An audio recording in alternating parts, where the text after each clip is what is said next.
বিয়ের আগে আমি কিন্তু খুব একটা রান্না জানতাম না। বিয়ের পরে আমার শাশুড়ি মার হাত ধরেই আমার রান্নার হাতে খড়ি।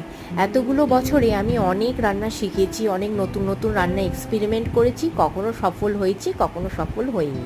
কিন্তু রান্নাটা না করলে তুমি কি করে বুঝবে যে রান্নাটা তুমি পারো কি পারো না? সেদিনকে আমার কর্তামশাই আবদার করেছিল যে কাস্টার্ড খাবে। এর আগে কাস্টার্ড আমি অনেকবার খেয়েছি, কিন্তু মায়ের হাতে। আমি কোনোদিনও বানাইনি। এত সোজা একটা রেসিপি হয়েও আমি কোনোদিনও ট্রাইও করিনি। কিন্তু একটা টুইস্ট আছে। টুইস্টটা এই যে কর্তামশাই বলেছে যে কাঁঠাল ফ্লেভারের কাস্টার্ড হতে হবে। হ্যাঁ, শুনতে একটু অবাকই লাগছে, আমিও শুনে অবাকই হয়েছিলাম। কর্তামশাই আবদার করেছে বলে কথা, ট্রাই তো আমি করবই, সে খেতে পারুক আর না পারুক।